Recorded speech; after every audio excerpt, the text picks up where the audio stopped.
Pemirsa, TK Alit Kirana menggelar upacara Mejaya-Jaya serangkaian tahun ajaran baru.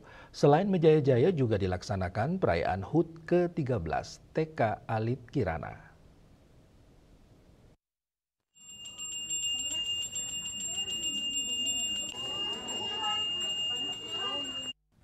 Memasuki tahun ajaran baru, TK Alit Kirana menggelar upacara Mejaya-Jaya. Kepala Sekolah TK Alit Kirana Putu Hermawati menyatakan, Mejaya-Jaya bertujuan untuk menyucikan pikiran dan perbuatan anak-anak. TK Alit Kirana siap menjalani tahun ajaran baru dengan jumlah siswa sebanyak 41 orang. TK Alit Kirana memiliki program unggulan yakni mengedepankan budaya yang diperkenalkan sejak dini kepada anak-anak.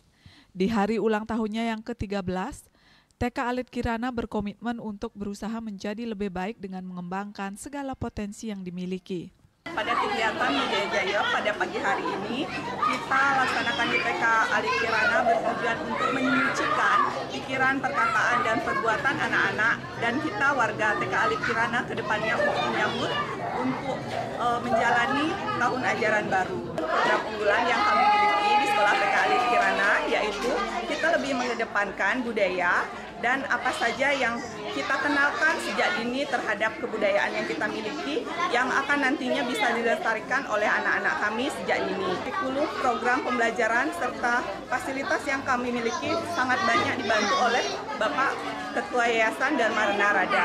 Dari kerjasama yang baik tersebut, kita selalu mendapatkan timbal balik dari orang tua murid juga yang selalu memfasilitasi dan mendukung segala kegiatan yang kami lakukan di TK Alit Kirana.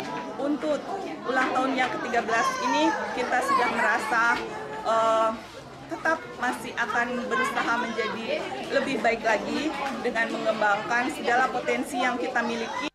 Salah satu orang tua siswa menyatakan dirinya memilih menyekolahkan anaknya di TK Alit Kirana karena berbagai kegiatan budaya yang mendukung. Hal tersebut dinilai penting sebagai upaya pengenalan budaya sejak dini. Di sini saya menyekolahkan anak saya di TK Alit Kirana karena saya lihat di TK Alit Kirana itu lebih ke mementingkan kebudayaan Balinya. Contohnya seperti di sini diajarkan anak-anak tentang Pancasembah, Sandia, serta ada kegiatan-kegiatannya seperti menjahitan, seni tari, tabuh. Nah, karena kan kita orang Bali di sini kan lebih kebudayaan Balinya biar lestari gitu. Usai Mejaya-Jaya, kegiatan dilanjutkan dengan potong tumpeng memperingati hari ulang tahun ke-13 TK Alit Kirana. Desak Aryani, Bali TV.